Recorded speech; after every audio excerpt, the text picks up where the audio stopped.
So, awakening to evil.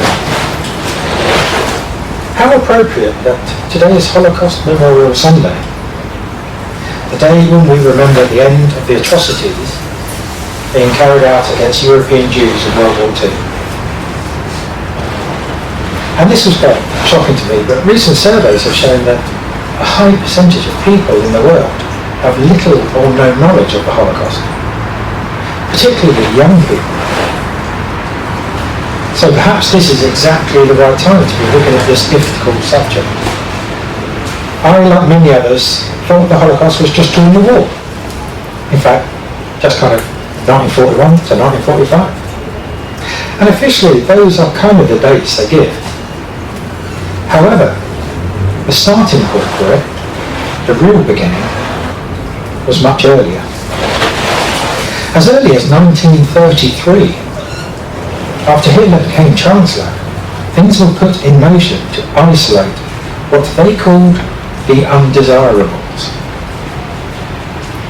This wasn't just Jews, though. It included gay men, gypsies, and any others the government decided they didn't like. Communists, political opponents, etc. And although they targeted gay men, lesbians were okay. Which is a bit odd. But then the laws were made by men. Things then grew and grew.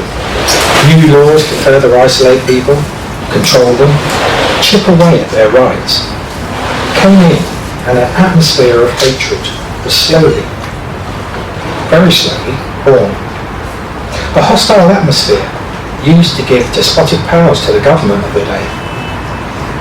This spread throughout Europe when Germany began its little journeys around, including in countries that were allied to them.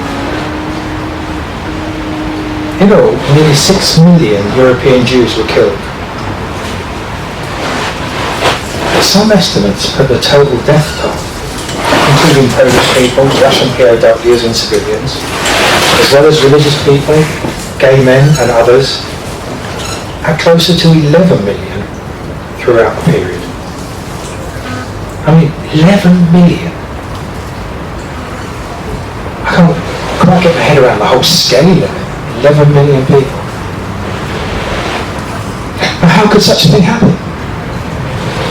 Having happened, surely we're much wiser now. Nothing like that could ever happen here, could it? The reason I mentioned at the start of the trend towards the Holocaust, the smaller changes that started in 1933, is because I don't believe the German people woke up one day and decided to annihilate a whole section of humanity. That defies any rational belief. But by stages, little by little, a nation can be made to distrust, dislike, and act against a group of people. A small change in laws making what they do illegal, a little tweak in legislation here and there, to turn public opinion against them, outlaw them, make their lifestyle or existence illegal, or against what they call the common morals. And slowly, you generate a swell of opinion against a particular group that, if unchecked, can lead to hatred, even violence. And so it becomes easier to generate bigger and bigger injustices, ending, eventually, in horrific atrocities. Are we wiser now? With that world-shaking example only 75 years ago, are we any wiser? Sadly, I would say not. A hostile environment has already been created for travellers in the UK, leading to blocking off sites they've used for generations, forcing them to utilise less desirable sites, or more open public sites, which in turn has led to people complaining about them using parks, laybys and other public land, which led to a slight tweak in legislation, creating PSPOs, public space protection orders, to allow authorities to move them on after receiving fairly minor complaints. Small changes in legislation leading to a swell of opinion against a particular group of people. Starting to sound a bit familiar. Likewise, the current situation on the streets among the homeless population. Again, PSPOs and business development areas being used to force them to move to other places. Stories about the amount of money being poured into the problem. An atmosphere of hostility is being generated. This has all led to increased violence against travellers and rough sleepers, a groundswell of opinion against them, and a reduction in any sympathy or empathy people might have. But surely people are still basically decent and would not act upon these things to cause harm. Again, the evidence says otherwise. People do act upon it. There have been incidents of violence against both of these groups, including setting fire to sleeping bags with people in it, or tents. Rough sleepers have been beaten up and stamped on the ground. Travellers have been hijacked. And many of them have ended up hospitalised. Groups of young people roaming around attacking homeless people just because they are homeless. And these groups think no one will care if they report it. No one will do anything.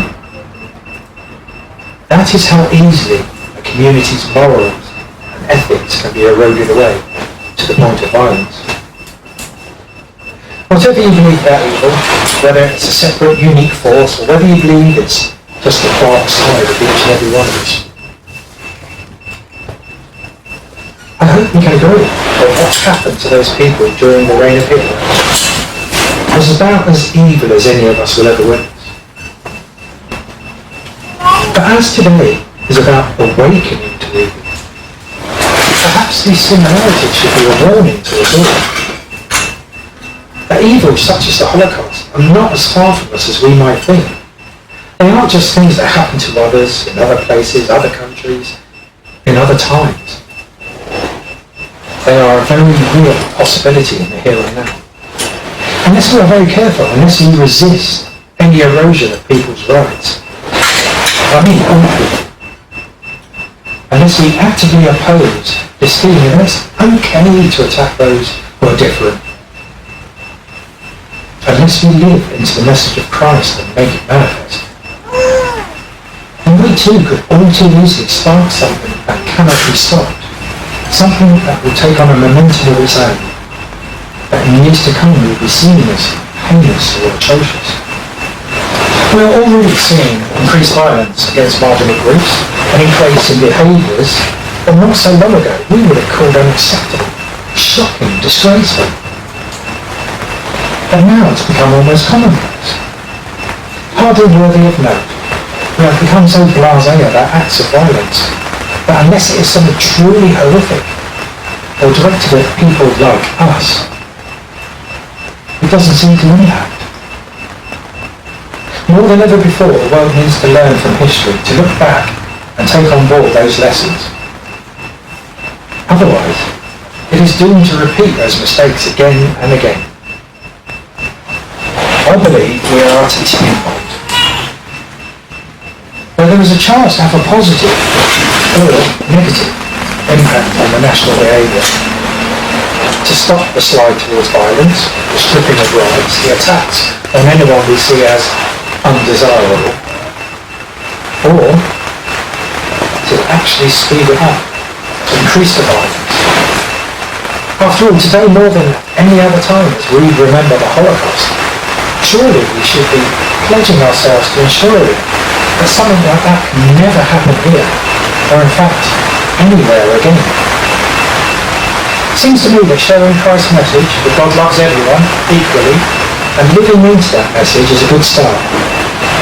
After all, if we accept that we're all God's children, then it's much harder to attack someone else.